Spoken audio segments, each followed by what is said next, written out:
warahmatullahi wabarakatuh.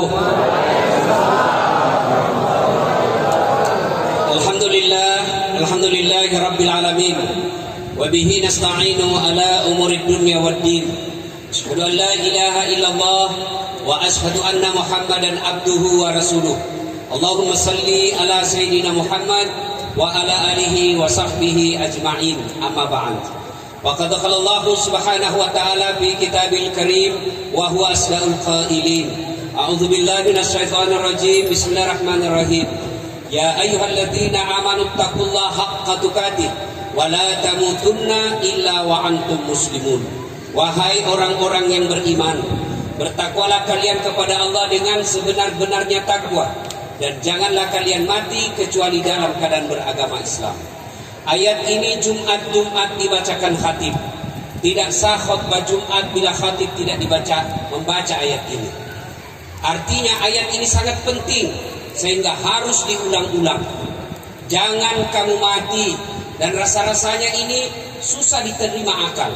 Jangan kamu mati, berarti mati kamu yang ngatur. Weh, jangan kau mati ya.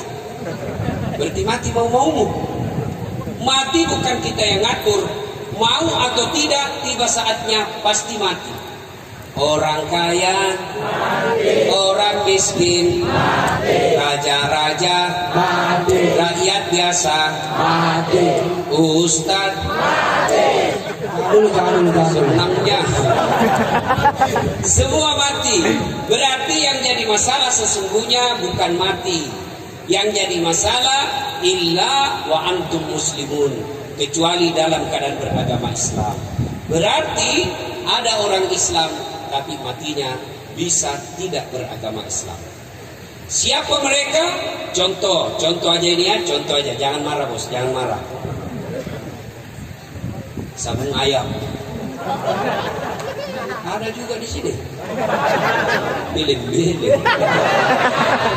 Udah dapat sama polisi, kejarlah sama polisi. Wih, judi ilegal, jangan lari, masih lari. Dikejar sama polisi, polisi tidak bisa kejar. Kenapa? Polisi besar perutnya. Ada juga polisi saya lihat besar perutnya, tidak nyambung. Kejar lagi, jangan lari, masih lari. Tembak ke langit peringatan. Jangan lari, tembak 1 kali. Masih lari, tembak 2 kali. Masih lari, tembak 3 kali. Masih lari, terpaksa dilumpuhkan. Tembak kakinya, kakinya ditembak. Kepalanya dikena. Saya temanku, bagaimana caranya bos? Kakinya pun tembak, kenapa kepalanya dikena? Dan soalnya waktu dia ditembak dia jongkok. Karena dia. Tapi ini polisi film India, bukan polisi film Indonesia. Bagus polisi ya, bagus polisi orang Indonesia itu orang baik-baik. Anak muda, dan kumusi polisi. Kalau hilang motormu di pasar Tanah Abang, siapa kau cari? Hah? Apa? Ketua RT? Tidak dapat. Siapa kau cari? Polisi. Yo, ibu-ibu, suami dibunuh, anak gadis diperkosa, harta dirampok, ibu rekam, tahu pelakunya, daftar ke polisi. Tolong Pak Polisi, kejar pelakunya, ini orangnya. Apa kata polisi? Mohon maaf, baru saja polisi bubar. Iya toh? Saya pergi ceramah, macet mobil, tidak bisa maju, tidak bisa mundur. Baca surah Yasin, sudah 2 kali hatam, tidak goyang-goyang mobil. Begitu datang polisi lalu lintas, selesai. Makanya jangan musuh polisi. Pun kalau ada polisi minta uang di jalan, itu polisi film India. Kau melanggar, kau ini rambu-rambu. Saya lihat Pak, kenapa kau langgar? Saya tidak lihat Bapak. Kenapa kau tidak lihat saya? Bapak sembunyi di tikungan. Ini polisi film India. Ini bisa ceramah kita ini bisa berjalan dengan baik karena ada polisi yang temani kita. Coba kalau tidak ada polisi, datang semua preman rampok ibu di pasar Tanah Abang. Siapa yang melindungi itu Bapak? Polisi. Maka jangan musuh polisi. Doakan saja kalau ada yang suka minta-minta di jalan, mudah-mudahan dapat hidayah. Siapa lagi yang bisa mati dalam keadaan kafir? Siapa? Mereka yang menerima serangan fajar ketika pilkada dan pilpres. Manit irong. Nah, itu kau makan uang sogo, ada uang haram dalam perut, mati, bisa mati dalam keadaan kafir. Termasuk pedagang yang suka nipu-nipu pembeli.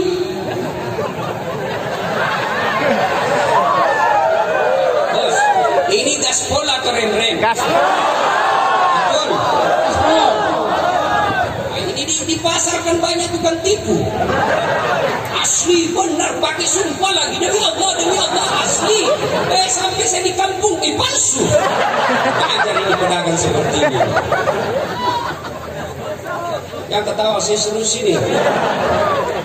Bos, bagaimana hidupmu berkah? Coba lihat, kasihan anak dari kampung, dia tabung duitnya itu 50.000 per bulan. Tabung cukuplah duitnya 400.000. Dia minta kepada bapaknya dibelikan tas sekolah yang bisa tahan sampai dia SMA. Dia pergilah bapaknya beli di Tanah Abang. Asli ini bang, asli. Demi Allah, 4 bulan rusak. Bagaimana hidupmu berkah?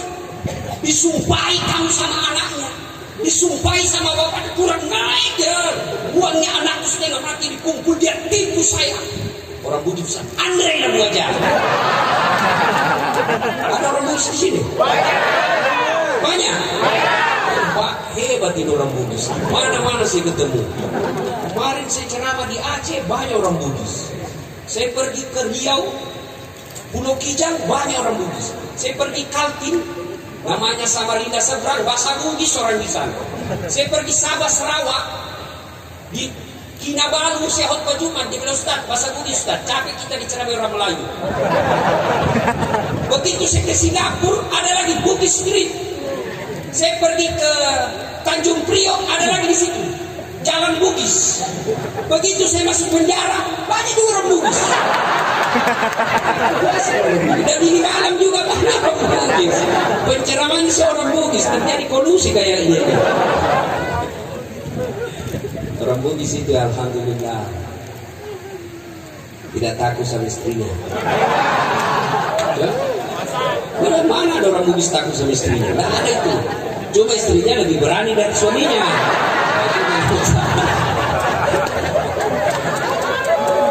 Wa qala bismillahirrahmanirrahim. Ya ayyuhalladzina amanu dukhulu fis-silmi kaffatan wa la tattabi'u khutuwatis syaitan innahu lakum aduwwum mubin. Wahai orang-orang yang beriman, masuklah engkau ke dalam Islam secara sempurna dan janganlah engkau ikuti langkah-langkah setan, karena sesungguhnya setan itu musuh yang nyata bagi kalian. Musuh kalian bukan ulama, musuh kalian bukan polisi, musuh kalian bukan STM, musuh kalian bukan pemerintah, musuh kalian adalah setan, di mana setan itu musuh yang nyata bagi kalian, kata Allah. Ketika Bapak Ibu menerima informasi dan undangan tentang acara ini, setan akan menggoda kita. Tidak usah kau datang, capek baru kau tutup toko, capek lebih kau pulang tidur. Itu setan menggoda kita. Alhamdulillah Bapak berhasil mengalahkan setan sehingga bisa datang di tempat ini. Apakah setelah duduk mendengar ceramah ini setan putus asa? Tidak, dia goda lagi kita. Tidak usah kau dengar ceramah, pegang HP-mu. Maka orang yang pegang HP-nya itu kena godaan setan. Sudah ceramah masih setan itu HP-mu, mengalihkan perhatian. Selama kau pegang HP pasti kau tidak dengar ceramah saya. Yang punya HP sudah dikasih tahu bahwa pegang itu masih godaan setan, masih dipegang, maka bukan lagi kena godaan setan. Kau sudah jadi setan, silakan. Woi, simpan dulu HP-mu.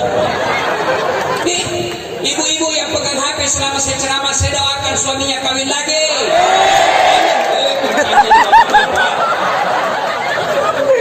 Pasti bapak bilang kami tersiksa selama ini sama istrinya. Sampai dia bilang, ada bapak-bapak masuk surga, sudah mau masuk surga, tiba-tiba dilihat istrinya dalam surga, dia bilang, Tuhan tidak jadi deh, saya dapat neraka lagi kalau dia. Simpan dulu HP-nya, simpan dulu. Saya tidak mau ceramah kalau ada siaran langsung. Boleh minta tolong tidak siaran langsung? Boleh? Kalau mau lihat rekamannya nanti ada di channel saya. Jernih gambarnya, suaranya jelas. Selesai nonton jangan lupa like and share. Oh, saya serius. Kalau bisa jangan ada secara langsung. Boleh? Boleh? Saya perlu jelaskan kenapa. Saya ini dokter di bidang media massa. Saya pelajari itu soal media massa. Saya keluar negeri bersekolah soal itu. Setelah saya analisis, ternyata di Indonesia ini ada orang yang cari nafkah, cari duit, memberi makan anak istrinya, ngisi perutnya dengan cara apa? Membuli ulama. Caranya apa? Ketika dia carilah siaran-siaran langsung, ada keselio ngomong, dia share. Dan biasanya kalau siaran langsung begini, kita keselio. Contoh paling akhir, guru kita Ustadz Abdul Somad. Siaran langsung ditanya, Ustadz, bagaimana hukumnya main catur? Beliau akan jawab, haram apabila azan berkumandang kalian masih main catur. Haram apabila azan berkumandang kalian masih main catur. Tapi dipotong itu azan. Akhirnya yang kedengar haram main catur. Disebarkanlah itu, maka marahlah seluruh pemain catur termasuk pelatihnya. Dari Sabang sampai Merauke. Saya juga ditanya, Ustaz bagaimana hukumnya main catur? Haram. Serius, haram. Kenapa bisa? Karena kau bunuh Perdana Menteri sama Raja. Mana bisa menang kalau tidak mati Perdana Menteri? Simpan dulu HP, simpan. Ibu-ibu simpan dulu, sebentar selfie. Ada juga ibu-ibu orang lagi ceramah sibuk selfie. Saya dijadikan background. Kita pot bunga. Coba deh ibu-ibu nanti selesai ceramah dikejar lagi kita itu, Ustaz selfie. Ini yang paling saya tidak senang. Orang capek keringatan disuruh senyum.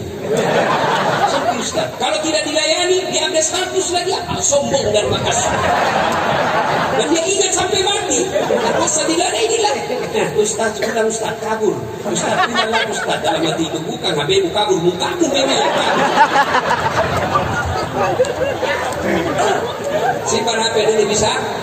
Bisa? Insyaallah ya. Wa qala idzan bismillahirrahmanirrahim. Innallaha wa malaikatahu yusholluna 'alan nabi. Ya ayyuhalladzina amanu sallu 'alaihi wa sallimu taslima. Sesungguhnya Allah dan para malaikatnya bersalawat kepada Rasulullah Muhammad sallallahu alaihi wasallam, maka wahai orang-orang yang beriman, bersalawatlah kalian kepada Rasulullah dengan sebaik-baik salawat. Suatu kali Nabi lagi duduk-duduk dengan malaikat Jibril. Nabi lalu melihat ada malaikat 1 juta jari-jarinya. Berapa jari-jarinya, Dek? Berapa? 10. Kau cacat itu kalau kau bilang 10. Ada kaki tuh 20. Ini malaikat 1 juta jari-jarinya, Pak. Nabi kagum, wahai Jibril, malaikat apa itu? Banyak benar jari-jarinya. Itu malaikat mencatat air ketika hujan. Nabi bertanya, wahai malaikat, kau mampu mencatat air ketika hujan?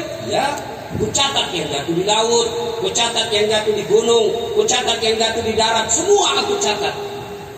Satu yang tidak bisa ku catat, ya Muhammad. Apa gerangan?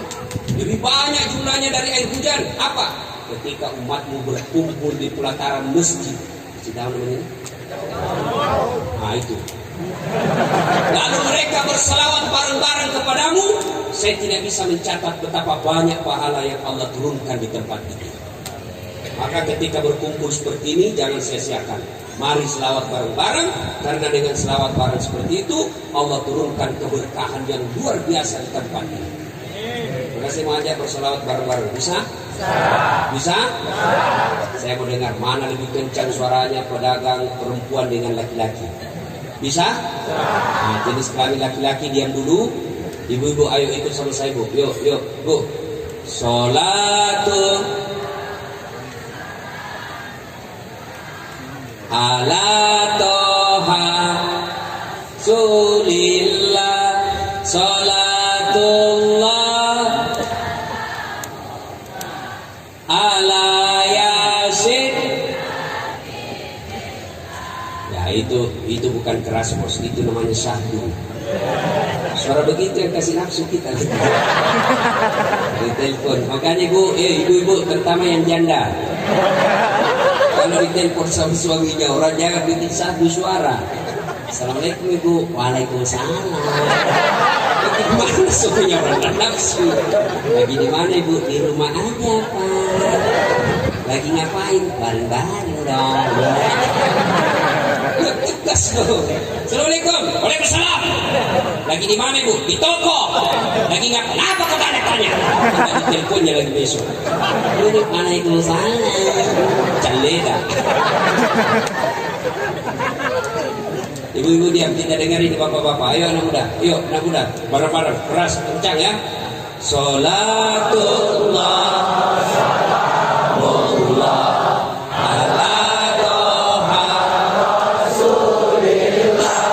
Salatullah, salamullah ala yasin habibillah. Semua perempuan tawassalna bismillah wa bil hadi rasulillah wa kulli mujahidilillah bi ahlil badri ya Allah. Alhamdulillah, terima kasih ibu bapak, saudara-saudara sekalian. Beristimewa guru-guru kita yang ada di tempat ini, yang insya Allah dimuliakan dan dirahmati oleh Allah Subhanahu wa Ta'ala. Minta tolong dijawab dengan jujur. Ada pedagang di sini? Angkat tangan. Pedagang. Siapa pedagang? Oh. Ada yang mau dagang rugi? Ada yang mau rugi dagangannya? Pasti orang beda-beda gitu kalau rugi. Ada yang menguntung? Oh, semua pedagang mau untung. Tidak satupun manusia yang berbisnis mau rugi. Semua mau untung. Tapi selanjutnya semua yang untung belum tentu jauh dari azab Allah. Ada orang berdagang satu hari dapat 5 juta, untung dia, tapi belum tentu jauh dari azab Allah. Ada orang untung 10 juta satu minggu, 20 juta dia dapat satu minggu, tapi belum tentu terbebas dari azab Allah. Tapi ini pedagang, sudah dagangnya untung, sudah dagangnya tidak rugi, jauh lagi dari azab Allah. Siapa mereka? Inilah yang kita akan jawab pada taklim kita kali ini. Nah, Allah Subhanahu wa Ta'ala bertanya dalam Al-Quran. Bismillahirrahmanirrahim. Hal adullukum ala tijaratin tunjikum. Mau tidak saya tunjukkan kalian sebuah niaga bisnis yang tidak pernah merugi. Bayangkan, tidak pernah merugi dan jauh dari azab Allah. Kalau ditanya begitu apa jawabannya? Pasti mau. Kalau mau kata Allah, syaratnya 1. Tu'minuna billah. Berimanlah kepada Allah Subhanahu wa Ta'ala. Artinya apa? Silahkan jadi pedagang baju yang beriman kepada Allah. Silahkan pedagang peci beriman kepada Allah. Dagang sarung beriman kepada Allah. Yang jadi masalah kita ini gampang sekali ngaku. Saya beriman kepada Allah. Kamu beriman kepada Allah. Ngaku beriman gampang. Tapi yang sulit adalah diakui sebagai orang beriman. Contoh, ibu bapak kenal Sandiaga Uno? Tahu Sandiaga Uno? Tahu. Itu kan orang dari Sulawesi. Ibu bapaknya dari Sulawesi. Nah itu Sandiaga Uno masih sepupu sekali sama saya. Ngaku. Mulai bingung, kok jauh benar tampangnya. Sandiaga Uno cakap, Ustadz hancur. Saya jujur, saya ini nggak gagah. Sandiaga Uno tuh gagah.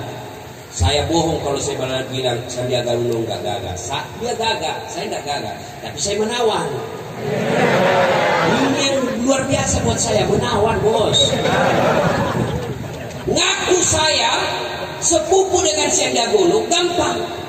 Tapi yang sulit adalah diakui oleh Sandi sepupu.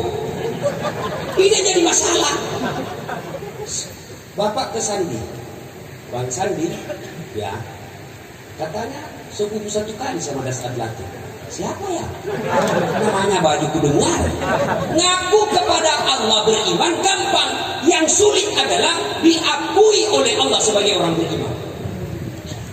Bapak pedagang mengaku beriman gampang. Kalau perlu sampai keluar gigi palsunya ngaku. Beriman kepada Allah, beriman kepada Allah. Sampai jatuh itu bibirnya. Tapi ketika di cross check kepada Allah, benar tak dia beriman kepada Allah? Oh, mana? Ngaku beriman kepada Allah gampang, tapi diakui oleh Allah sulit. Lalu kalau begitu Ustaz, orang beriman itu bagaimana? Masih kita ingat pelajar pendidikan agama kita dulu waktu kecil SD di kampung. Iman adalah meyakini dalam hati, mengucapkan melalui lisan, melaksanakan dalam kehidupan sehari-hari. Yakin dulu, ucapkan, lakukan.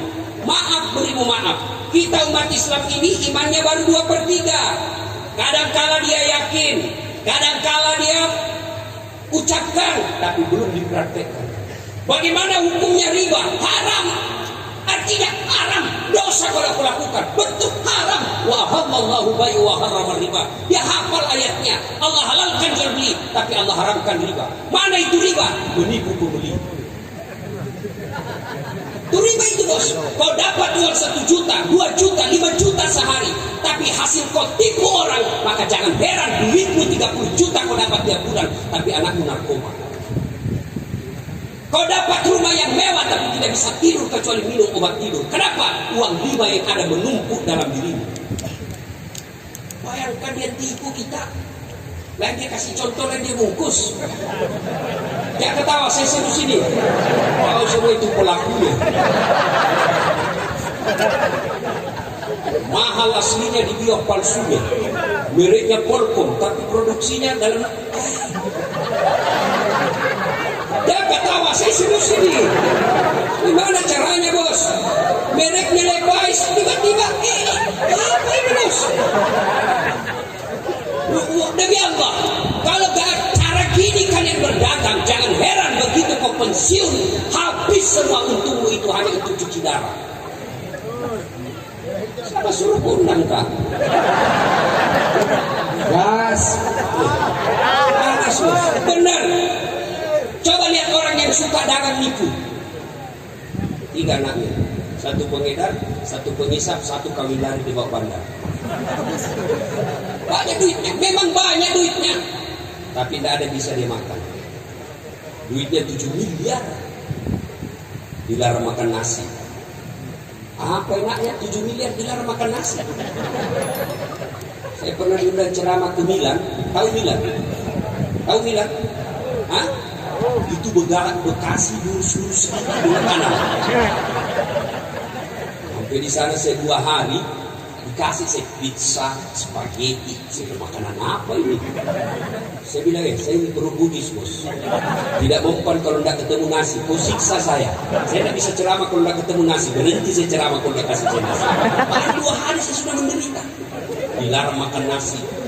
Duitnya 7 miliar. Dilarang makan nasi, dilarang makan daging, dilarang makan gula, dilarang makan garam, dilarang makan lemak, berlemak-lemak, dilarang makan ayam, semua dilarang. Apa saja bisa dimakan? Ubi rebus yang warna ungu. Hai. Mobilnya harga 1 miliar tapi dilarang pakai AC. Baru 10 menit dalam mobil gelisah. Rem sedikit lagi.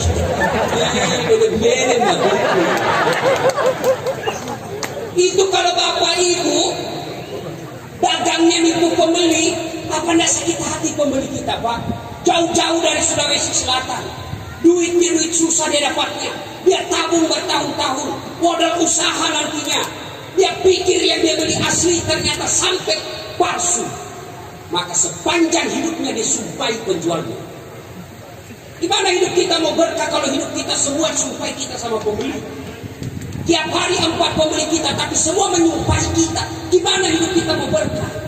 Tapi lihat orang yang jujur dalam berdagang. Barangkali untungnya tidak seberapa, barangkali mobilnya tidak mewah, barangkali rumahnya pun sederhana, tapi hidupnya tenang, anak-anaknya bisa menjadi anak-anak yang bermartabat. Pedagang penipu, suaminya selingkuh, istrinya membalas. Tiba-tiba minta maaf suaminya, Bu, maafkan saya. Kenapa Pak? Saya hilang. Waktu saya ke Kalimantan dulu, gagal. Saya hilang. Ada perempuan mirip betul sama ibu. Maafkan saya. Jadi saya selingkuh. Maafkan saya. Saya hilang. Dia bilang sini nggak apa-apa, saya maafkan kau. Begitulah manusia biasa. Kadang-kala memang kita tidak maafkan karena sudah bulan lalu seminggu. Ini kalau barang yang membentuk dalam diri kita adalah barang-barang haram.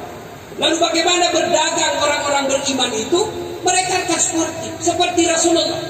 Ya Muhammad, berapa harganya ini kainmu? Apa kata Nabi? Khadijah memberiku 10 dirham. Kau mau beli dengan modal? Boleh. Kau mau kasih saya untung? Silahkan. Kira-kira ada di tanah abang begitu? Hah? Ada? Ada?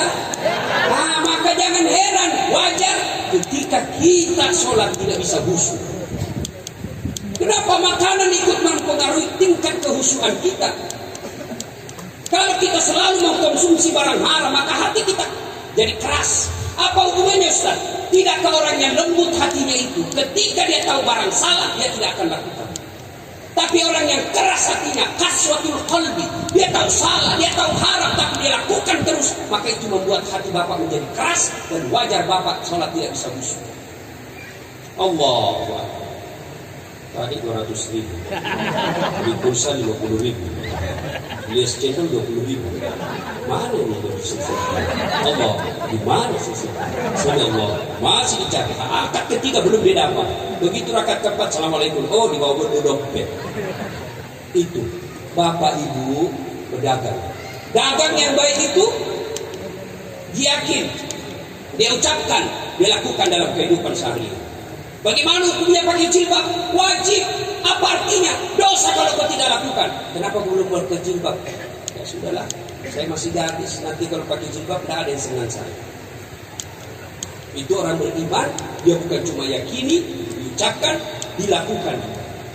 Itu menurut arti iman secara etimologi. Nah sekarang bagaimana orang beriman? Karakternya menurut Quran. Bismillahirrahmanirrahim. Innamal mu'minuna alladzina idza dzukirallah wajilat qulubuhum. Orang beriman itu apabila, dengar, orang beriman itu apabila dia dengar nama Allah bergetar hatinya. Apa yang disebut bergetar hatinya? Nah, contoh paling sederhana. Adik-adik, bapak-bapak pernah jatuh cinta? Ya memang kok belum disunat. Ya? Pernah jatuh cinta? Oh kalau saya bukan pernah, sering. Itu kalau orang jatuh cinta seperti saya, jangankan saya lihat mukanya, dengar aja namanya. Dia bilang orang di Makassar, dum-dum glet. Apa itu dumba-dumba gleter? Saya dengar saja namanya, sudah bergetar hati saya. Fatimah, nggak suka ada ini. Siapa yang sebut pacarku? Coba lihat, orang kalau dicinta, jangankan lihat wajahnya, dengar aja namanya sudah menenangkan kalbu. Kenapa? Karena itu dicinta. Tapi apabila disebut namanya Allah, mampu menggetarkan hati kita, itu baik. Tapi kalau tidak, berarti iman kita belumlah seperti yang Allah inginkan. Bagaimana nama Allah mampu menggetarkan hati kita? Allah kita permainkan nama-namanya. Mana disebut mempermainkan nama Allah? Dia pakai sumpah dalam berdagang. Asli enggak? Demi Allah. Betul. Wallah. Kau permainkan nama Allah. Kau datang pengajiannya, insya Allah. Kayak 17 tahun di Mesir. Insya Allah. Ketemu besok ya. Kenapa kau tidak datang pengajian? Saya kan bilang insya Allah.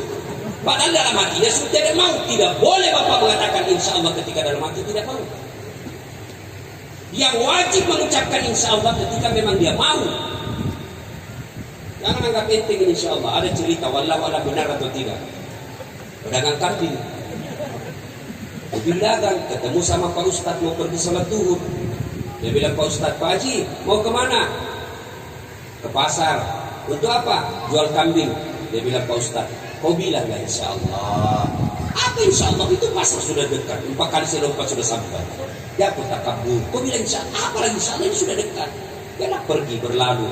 Pak Ustadz pulang sholat duhur, dia sholat asar, pulang sholat asar, ketemu lagi. Pak Haji, dari mana? Ternyata setelah sampai di pasar terjadi kebakaran, Pak. Terbakar semua pasar, termasuk kambingnya yang pedagang tadi. Pulang, Assalamualaikum Pak Haji. Waalaikumsalam. Mau kemana Pak Haji? Insya Allah habis kambing terbakar. Apalagi sudah insya Allah sudah habis. Ya, maka kalau berjanji insya Allah.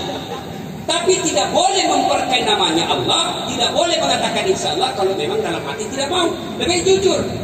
Datang pengajian sebentar mainlah. Saya mau sekali tapi ada sepak bola. Daripada saya berpindah konsentrasi juga dengan ceramah gara-gara menonton bola, sudahlah lain kali saya ikut pengajian. Ini lebih sportif. Jangan mengucapkan insya Allah ketika tidak mau. Yang kedua, yang pertama, orang beriman itu bergetar hatinya ketika disebut namanya Allah.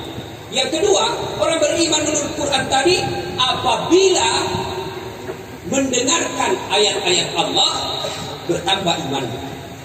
Selesai dengar dakwah, tambah imannya. Oh, benar yang dibilang Ustaz Dasar tadi itu. Insya Allah saya akan memperbaiki cara saya berdagang besok.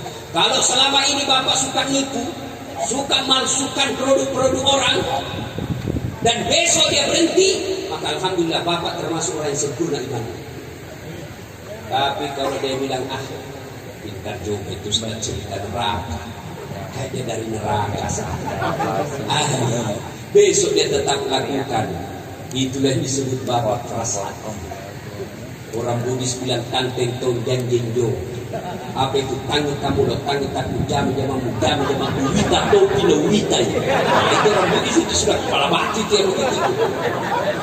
Orang Makassar bilang eja tong pina doang, kucini tong pina kucini ki. Nena eja sinampe neraka tes mutu ko. Itu ada juga seperti ini, keras hati, tidak mampu nasihat.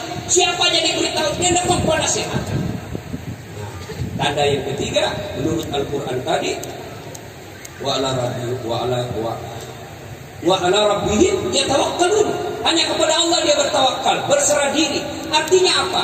Dia berniaga dengan baik, dia jujur, tidak menipu orang. Kemudian dia sholat duha sebelum dia buka tokonya, berdoa selesai sholat duhur, dia minta dimudahkan usahanya. Lalu dia berserah diri. Ternyata hari ini dia cuma dapat untung 1,5 juta, tidak seperti apa yang diharapkan. Maka dia berserah diri kepada Allah SWT. Nah, ibu bapak, saudara-saudara sekalian, tanda orang beriman, berdagang, kalau mau berdagang yang jauh dari azab Allah, mereka berniaga menyertakan iman. Iman ini, bapak kalau pergi berdagang bawa ke toko. Rata-rata kita beriman ketika sholat duhur di musola, beriman ketika dia maghrib di masjid, beriman ketika sholat berjamaah di masjid. Ketika mau ke pasar, dia simpan imannya di laci. Manda usah kau ikut, kalau kau ikut saya tidak bisa culas. Maka orang yang ingin berniaga jauh dari azab Allah, bahkan dia untung selama-lamanya, syarat pertamanya beriman kepada Allah. Yang kedua, beriman kepada Rasulullah Sallallahu Alaihi Wasallam. Suatu kali Rasulullah bertanya kepada sahabat, saudara-saudara sekalian, siapa yang paling menakjubkan imannya? Menakjubkan itu Pak, mengagumkan, bukan yang paling baik imannya. Menakjubkan itu mengagumkan, mengherankan ya, mengherankan. Nabi bertanya, siapa yang paling menakjubkan imannya atau mengherankan? Kata para sahabat, malaikat ya Rasulullah. Kata Nabi, tidak. Bagaimana mereka tidak beriman? Mereka bertemu dengan Allah, mereka menampak Allah. Kalau begitu, Anda para Nabi dan Rasul. Kata Nabi, bukan. Bagaimana kami tidak beriman kepada Allah? Kami menerima wahyu, kami mendapat mujizat, kami bisa berdialog dengan malaikat. Kalau begitu, kami ini sahabatmu ya Rasul.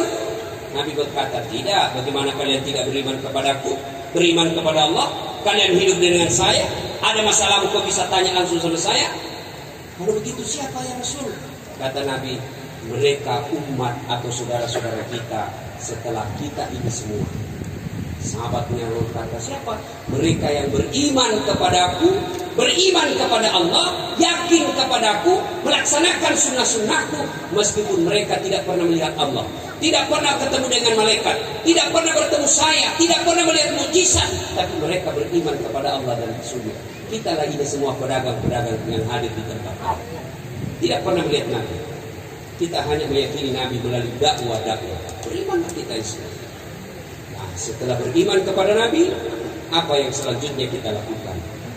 Melaksanakan sunnah-sunnahnya. Ini biasa kalau kita bicara sunnah, kadang-kala kita bertengkar. Ya, terutama apa? Ini banyak biasa adik-adik ini kajian sunnah.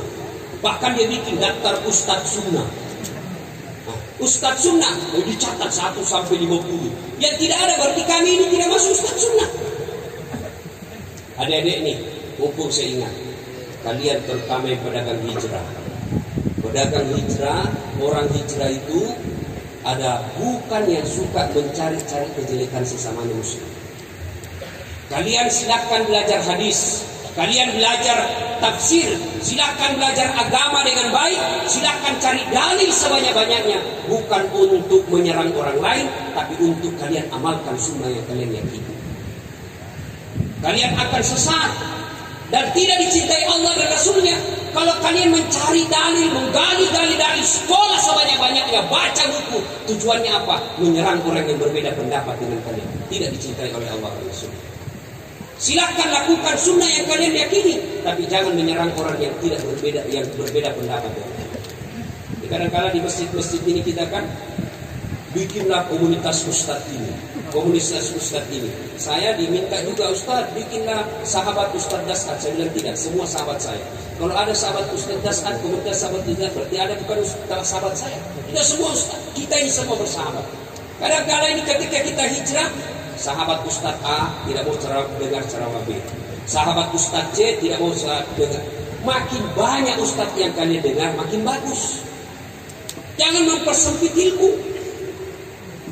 Tentara itu orang yang baru belajar agama 1-2 buku, gampang dia sesatkan orang, gampang dia salahkan. Sama saya. Waktu awal-awal saya belajar agama, rasanya ini sendiri saya benar, semua salah. Sampai saya pulang kampung, bapak saya bilang aliran sesat ini anak tukar. Kenapa? Sepupu satu kali saya tidak mau jabat tangan perempuan. Marahlah satu kampung, sombong sekali. Padahal jabat tangan pun masih selisih pendapat ulama. Syafi'i bukan, tak boleh. Imam Ahmad boleh selama kalian tidak nafsu. Bisa jadi bapak tidak jabat tangan tapi dapat dosa. Kenapa? Bapak bayangkan. Bapak dapat tangan tapi bapak bayangkan pahanya orang. Dosa bos. Agak tahu saya sini. Saya lihat paha, belum tentu saya dosa, tergantung sikap. Bagaimana saya bereaksi? Saya lihat paha, belum tentu saya berdosa. Kenapa? Saya ucapkan Subhanallah. Saya dapat pahala. Kenapa? Saya memuji Allah. Maha suci Allah yang telah menciptakan keindahan itu. Saya berpahala meskipun saya lihat. Bapak lihat berdosa. Kenapa? Bapak bayangkan. Dosa bos. Bapak bahkan bisa jadi mulut istighfar dapat dosa. Kenapa? Karena bapak menikmati. Lihat pahanya orang pembeli. Bapak istighfar tapi melotot. Astagfirullah. Mulut istighfar karena dosa. Kenapa kau nikmati? Saya tidak melotot. Subhanallah. Tapi cewek jangan menganiaya kami. Mari kerjasama. Kami jaga mata. Tolong ada cewek jaga akhlak. Biar kami jaga mata. Kalau kalian gentayangan, bisa bagus. Betul? Ustaz juga suka. Saya manusia biasa. Ayat tidak mengatakan la takrabu zina illa ustaz. Jangan dekat di sini kecuali ustaz. Jangan dekat di sini kecuali pedagang hijrah. Wah, semua berlaku itu ayat. Biar ustaz hancur juga kalau ketemu cewek cantik. Masa iya saya jujur bos. Daripada Bapak saudara-saudara sekalian, ini syarat yang kedua, cintai Rasulullah. Bagaimana mencintai Rasulullah? Mengamalkan sunnah-sunnahnya. Nah, berkaitan dengan dagang, sunnah apanya Rasulullah yang kita amalkan? Sunnah sholat duha. Sholat duha. Rasulullah tidak pernah meninggalkan sholat duha. Maka ibu bapak kalau mau sukses dagangannya, sebelum buka toko, sholat duha dulu. 2 rakaat minimal sampai 8. Saya tidak tahu solinya Ustaz. Ini yang selalu ditanyakan ibu-ibu. Ustaz, apa niatnya? Dengar ibu, niat itu tidak harus diucapkan. Niat itu dalam hati sudah selesai. Niat itu bahasa hati, bukan bahasa lisan. Maknanya apa? Ibu nih lagi duduk-duduk di warung, di tokonya, lagi sepi pembeli. Ibu tiba-tiba, saya mau sholat duha dulu deh. Itu sudah niat, ambil wudhu, sholat. Mau ucapkan boleh bahasa Arabnya. Sholli sunat al-duha, kata ini lillahi ta'ala, Allahu Akbar. Saya niat sholat sunnah duha, 2 rakaat sunnah hukumnya bagi saya lillahi ta'ala, Allahu Akbar. Saya tidak hafal itu Ustaz, ya sudah, cara praktis saja. Berdiri tegak menghadap kiblat, begini Tuhan, sholat sunnah duha ya, Allah. Sudah. Baca doa kita, baca Al-Fatihah, baca Wadduha kalau hafal, kalau tidak yang ibu hafal saja. Kul-kul juga boleh. Ya, ketawa dulu, serius sebenarnya. Daripada aku baca yang susah-susah seperti Al-Kafirun, tidak mau selesai itu kau cari masalah. Atau Wat-Tini sambil walasi. Saya waktu awal-awal itu hafal itu atas kecil itu, kenapa ini lain pertamanya lagi ini? Gimana ketemunya ini? Saya ingat dulu waktu saya kuliah. Ini bisa benar waktu saya kuliah. Belum jadi ustaz waktu itu, KKN lah kita. Nah, ada kawan saya dia pakai gamis begini. Saya bilang, pasti anak pesantren ini. Dia jadi imam, silakan imam. Dia baca Al-Fatihah lancar. Dia baca Al-Kafirun.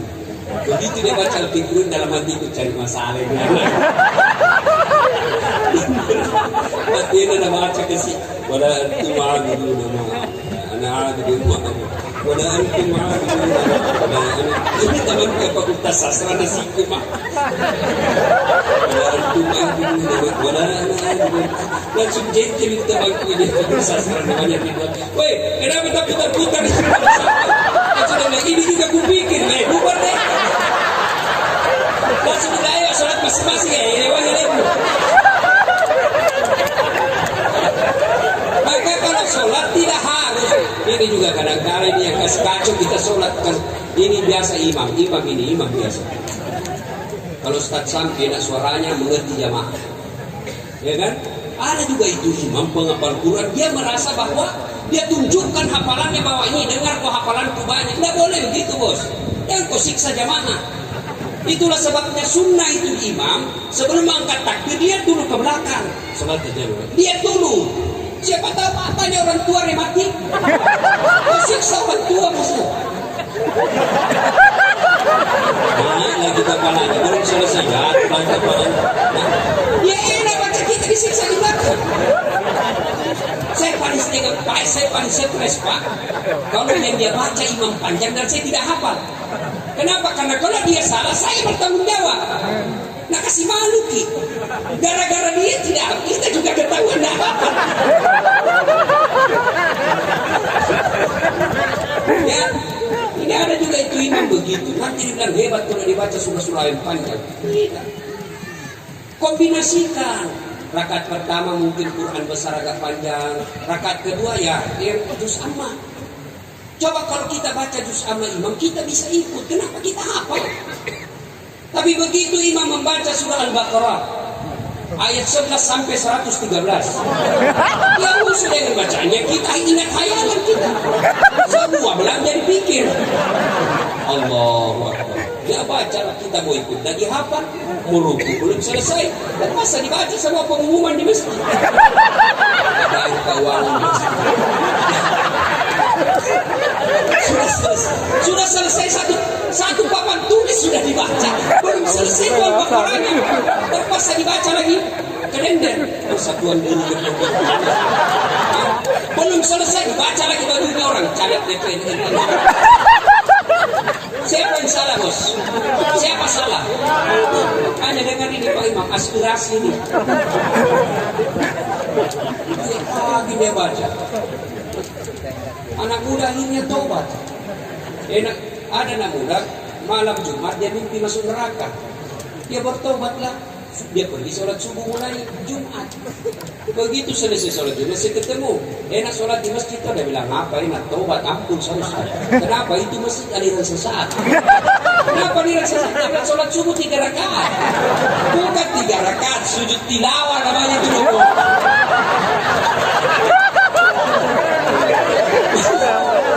Makanya itu imam dia asal takbir. Islam. Atau Islam tapi baru tobat hari ini. Ini Jumat kita sujud tilawah, membaca surah As-Sajdah. Kita sujud nanti, jangan kaget ya. Biasa juga kita itu manusia sendiri, kita begini ternyata ya. Bapak saudara-saudara sekalian, pedagang, orang yang beriman itu sunnah, amalkan sholat duha. Ibu-ibu amalkan sholat duha, 2 rakaat salam. Saya bukan mau menyombongkan diri, hanya untuk motivasi adik-adik sekalian. Ada motivasi. Kalau adik-adik lihat nama saya itu, kan jarang-jarang juga orang punya gelar seperti saya, bos. Gua doktornya, bos. Bukan kali-kali ini. Bukan belek-belek, yang ditanya yang dijelaskan. Kalau juga itu begitu, yang ditanya yang dijelaskan. Masya Allah. Bos, Dek, apa andalan saya dari dulu sampai sekarang? Soal dunia. Siapa yang punya dunia ini, bos? Siapa? Allah. Berarti kalau kalian mau punya di dunia, dekati yang punya. Siapa yang punya anak gadis pacarnya? Ibu bapaknya. Mau lolos lamaranmu, dekati ibu bapaknya, bawa kau pisang. Ada untukmu, berikan oleh-oleh mamanya. Tiap hari kau bawakan, akhirnya dulu perasaannya. Baik itu, betul tidak cakep, tapi baik ini nak. Dia malah lobikan supaya anaknya mau sama kamu. Allah punya dunia, pacari Allah. Dan Allah tidak seperti gubernur diketemui. Ketemu gubernur kan ribet. Ketemu dulu tim suksesnya.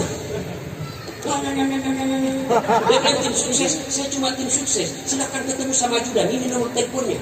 Dikasihlah kita, ketemulah ajudannya. Bilang ajudan, bikinkan proposalnya. Sudah bikin proposalnya, ya silakan bawa ke sini. Bapak datang lagi minggu depan. Datang minggu depan, bagaimana proposal saya? Baru dibaca oleh kepala dinas yang bersangkutan. Silakan Bapak datang minggu depan. Sudah datang lagi Bapak minggu depan. Bagaimana? Kepala dinas baru mau diskusikan sama gubernur. Datang lagi minggu depan Pak ya. Datang lagi minggu depan. Apa kata Pak Gubernur baru mau membaca untuk disposisi kepada siapa? Bapak datang lagi minggu depan. Datang minggu depan. Oh baru dibentuk tim untuk pelajari masalah. Sudah datang lagi minggu depan. Datang lagi minggu depan. Sudah bentuk tim. Dia bilang, sudah Bapak sudah siap menerima Pak Gubernur minggu depan Pak. Bapak datang jam 8 ya. Datanglah Bapak jam 8 pagi. Jam 5 sore baru diterima karena ngantri tamu. Begitu diterima gubernur, apa kata gubernur? Mohon maaf, saya sudah baca proposal Bapak. Terima kasih Bapak membantu kami selama ini waktu pilkada. Tapi maafkan saya, alokasi dana untuk ini tidak ada. Sia-sia waktu 2 bulan tidak ada hasil. Kepada Allah, Bapak boleh datang tengah malam sholat tahajud. Baru bangun, Bapak rindu mengadu kepada Allah. Silakan sampaikan dalam sholat subuh. Ternyata tengah hari dagangan sepi, Allah nunggu sini kau sholat dulu. Lapor ke dalam sholat dulu. Masih sepi di sore hari, Allah nunggu sini kau datang kau melapor dalam sholat asar. Tutup dagangan ternyata masih sepi, lapor lagi kepada dalam maghrib. Mau tidur gelisah, Allah sini kau lapor di Islam. 24 jam Allah boleh bertemu. Baik yang banyak modalnya maupun yang tidak punya modal sama sekali boleh, tapi sama dengan Allah. Maka ketika mau punya dunia ini, Allah kasih fasilitas namanya sholat duha. Sholat duha itu khusus untuk membuka pintu dunia. Maka mintalah dalam sholat duha. Adik-adik, biar pedagang-pedagang muda minta kepada Allah daripada Bapak minta sama kredit. Tukang kredit kalau mau minta cantik betul, bagus betul semua bicara-bicaranya itu. Oh kalau Bapak tambah modal bisa lagi nanti, bisa dijadikan ini ke jaminan ini rukonya kami bisa kasih modal 2 miliar tambah lagi. Susah. Kalau Bapak punya utang kan memberikan semangat untuk bekerja. Itu bicara orang minta kejar target itu. Begitu sudah cair kredit 2 miliar nggak bisa dibayar, akhirnya apa? Utang bertumpuk, akhirnya ruko diambil. Karena Bapak lebih menggantungkan harapan kepada bank daripada kepada Allah. Minta dalam sholat duha. Saya tidak tahu berdoa. Berdoa tidak harus pakai bahasa Arab.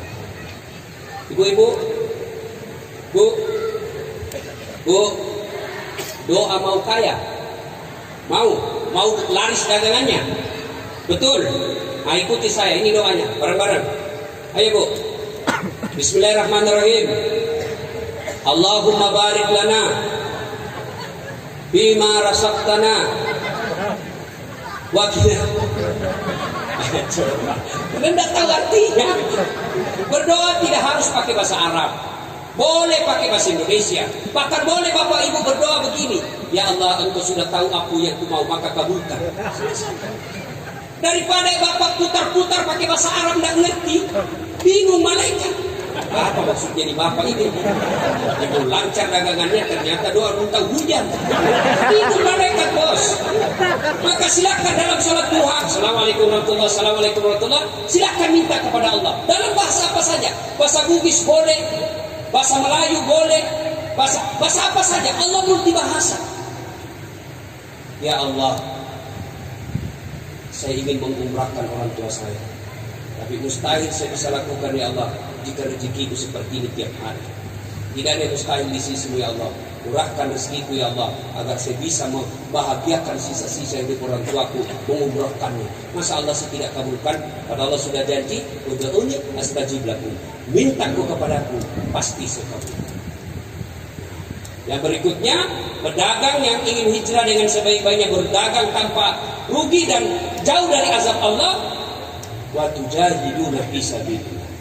Berjihad jalan agama Allah. Amwal anfus, dengan harta dan jiwa mereka. Dengan cara apa? Sedekah. Bapak kalau mau sukses dagangan, belajarlah menjadi dermawan. Semakin pelit, makin susah rezeki kita terbuka. Semakin kita rajin memberi, Allah makin membukakan pintu rezekinya. Maka jangan heran kalau Bapak terlalu pelit, sudah sewajarnya bersedekah tidak mau bersedekah, maka Allah akan paksa keluar duit kita dengan sia-sia. Dengan cara apa? Tiba-tiba mobil kita tabrak mobil lalu lintas. Polisi lalu lintas ditabrak, siapa tak repot? Security aja ditabrak, repotnya minta ampun. Tiba-tiba anak kita ketahuan HIV/AIDS. Tiba-tiba kita ketahuan bahwa anak kita narkoba. Itu sebabnya dagangan kita menghalalkan segala cara, lalu kita tidak mau bersedekah, enggan bersedekah. Amwal anfus, sedekah dengan harta dan jiwa kita. Harta telah dikatakan, saya tidak punya harta untuk bersedekah Ustaz. Sedekahlah dengan apa? Jiwa kita, dengan tenaga kita.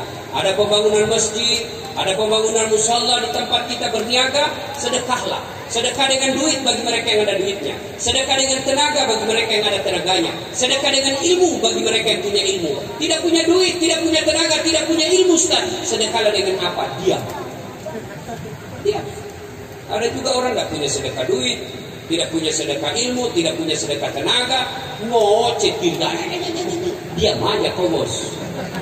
Nah ibu bapak saudara-saudara sekalian, apabila ketiga hal ini kita lakukan dalam berniaga, maka janji Allah, itulah orang-orang yang aku berikan rahmat dan pertolonganku, dan aku jauhkan dari azab Allah.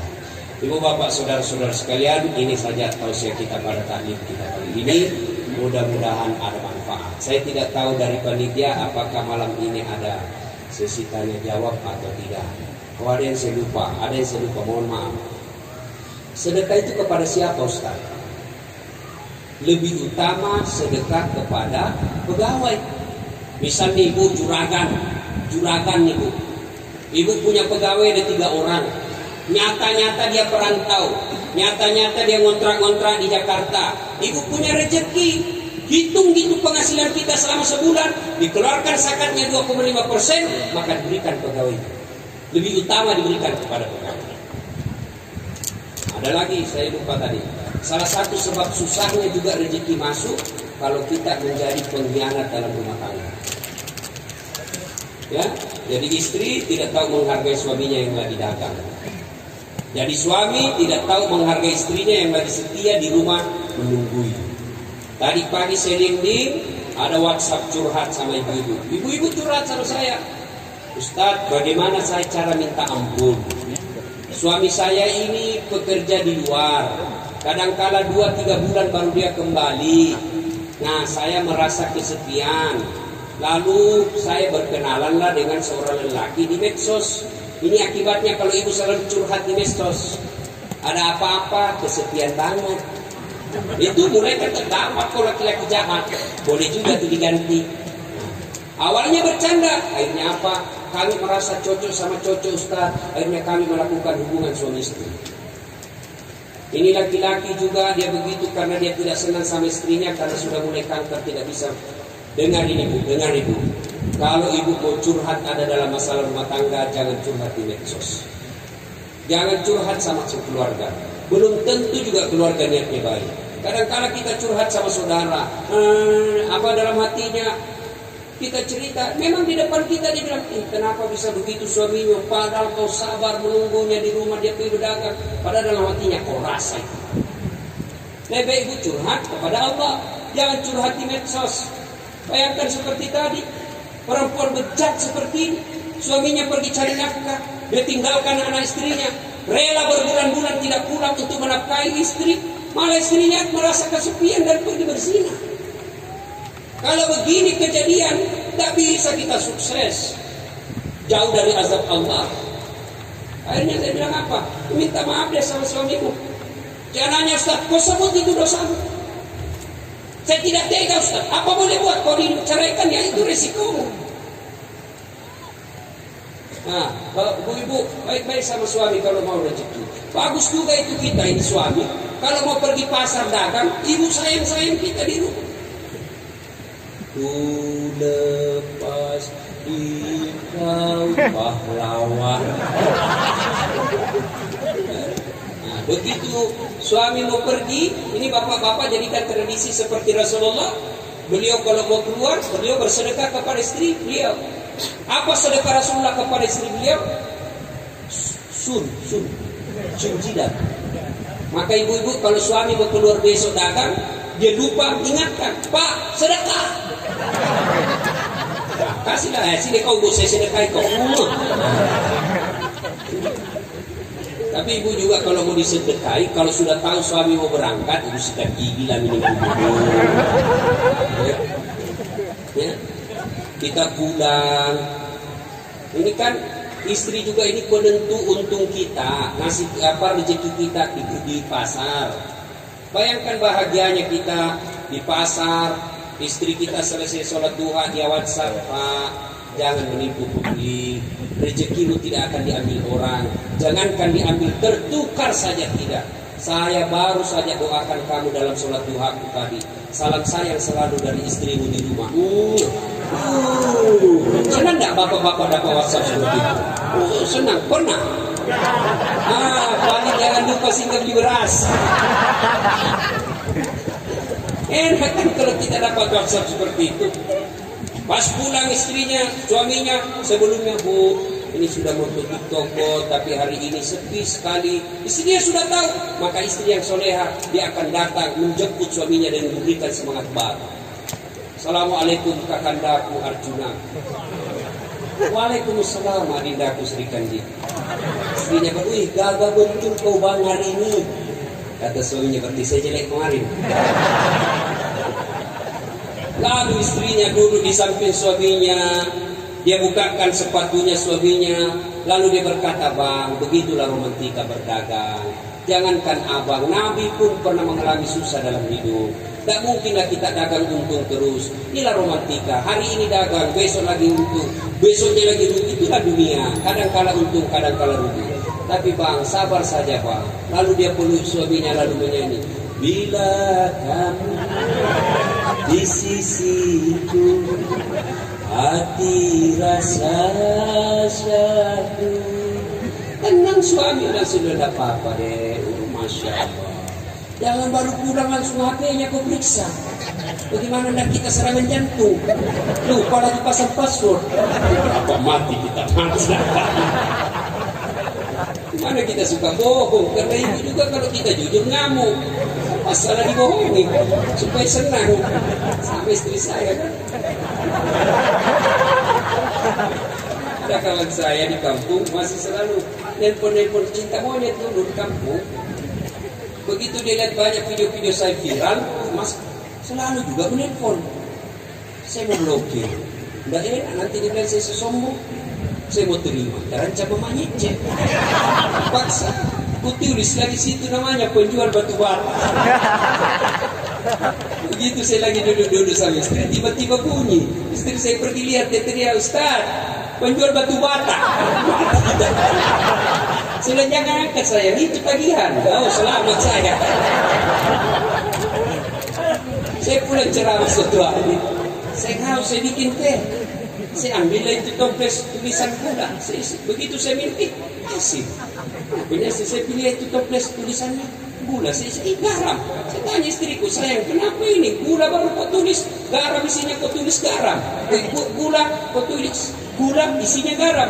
Dia bilang, pakai aja juga Ustaz, lain isinya lain ditulis.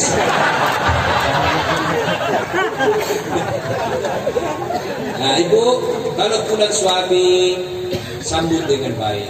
Bapak juga jangan suka tipu istri. Alasan tidak ada untung padahal sudah ada untungnya. Kalau anak istrinya minta duit selalu banyak alasannya.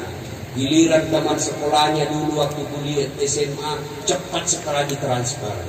Tidak bakal ada berkah hidup kalau bapak selalu nipu istri. Coba lihat istri kita Pak. Coba lihat istri kita. Bayangkan dia tinggalkan keluarganya. Ada yang sampai curhat sama saya, Ustaz bagaimana hukumnya ini? Bapak saya sakit di kampung Ustaz, diminta saya pulang ke Mani. Saya hanya satu-satunya anak perempuan dan yang bisa ngurus saya Ustaz. Tapi suami saya juga tidak bisa setinggal. Coba bayangkan. Bagaimana kalau kita pada posisi begitu antara orang tua dengan suami? Itulah istri kadang-kadang milih mengurus suami dan anaknya. Lalu kita berkhianat kepada istri sebaik itu. Pantas kita dagang berpuluh-puluh tahun tidak bisa sejahtera hidup kita. Kenapa? Orang yang paling menyayang dan mengurus kita khianati. Maka Bapak Ibu, kalau ada yang pernah menyakiti istri, minta maaflah mulai besok. Mudah-mudahan setelah minta maaf Allah bukakan pintu rezeki. Inilah tausiah kita, mudah-mudahan bermanfaat. Saya mohon maaf tidak bisa maksimal sebab jujurnya hari ini saya masih dilarang dokter untuk menerima acara. Tapi apa hendak dikata sudah dijanji, tidak bisa lagi kita tidak datang. Kalau kita tidak datang dibully kita di medsos sampai habis. Doakan saya mudah-mudahan sehat walafiat. Maaf, mudah-mudahan ada manfaat. Kalau ada yang ingin didiskusikan, silahkan ditanyakan kepada Ustaz Fahrul Rosi. Baik, ya. Lagi pada jamaah belum selesai bos. Kok sudah suruh saya pulang? Kalau ada yang masih mau dengar ceramah saya, silakan nonton Tabligh Akbar Dam Indonesia TV One setiap hari Sabtu atau Ahad pukul 12.30 sampai selesai. Sabtu atau Ahad. Cuma agak lama tunggunya, lama menunggu.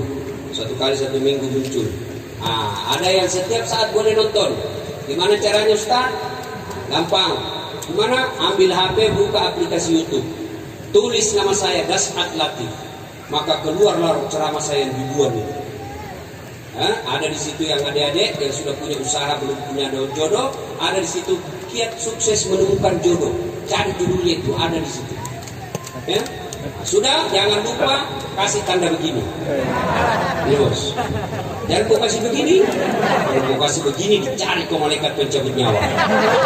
Ceramah lupa kasih begini. Memang penyanyi dangdut. Ada juga ceramah dikasih begini dicari kok nanti malaikat di akhirat. Kenapa ceramah lupa kasih begini? Saya tidak suka, jangan kau nonton. Memangnya ini festival lagu dangdut. Ya. Coba cepat habis kuota 1 jam menguras kuota. Maka saya sediakan yang tidak menguras kuota. Namanya Chelsea. Ceramah singkat 1 menit saja. Gimana caranya Ustaz? Follow saya di Instagram. Dasat Latif 1212. Dasat Latif 1212. Ada persoalan mau ditanyakan silakan di DM. Ada mau ditanyakan silakan di SMS. Boleh, insya Allah saya jawab. Yang penting jangan suruh saya bayar. Ada juga SMS itu kita disuruh bayar. Nomor ini gagal mengirim pesan. Jika Anda ingin setuju bayar 360.000 rupiah detik yes. Begitu saya yes, pertanyaan muncul lah. Ini sudah dikasih alamat. Kita juga disuruh bayar. Tinggallah Pak Jambatan. Bapak saudara-saudara sekalian, ya silakan mau tanya boleh melalui. Cuma biasa agak lama harus saya jawab sebab ngantri ya. Demikian, mudah-mudahan ada manfaat. Lebih dan kurangnya mohon dimaafkan. Don wal kalam misrun. Billahi fi sabilil haq. Assalamualaikum warahmatullahi wabarakatuh. Jazakallah khair kepada saudara-saudara. Semoga apa yang disampaikan oleh beliau bisa bermanfaat bagi kita, dan yang lebih penting adalah kita yang amalkan dan istiqomah dalam menjalankan apa yang telah disampaikan oleh Ustaz. Jazakallah khair. Mohon maaf pada kesempatan kali ini Ustaz karena harus segera pergi ke bandara untuk flight malam ini. Kita doakan semoga selamat sampai tujuan, dan juga insyaallah kita diberikan kesempatan lagi di lain waktu untuk kita bisa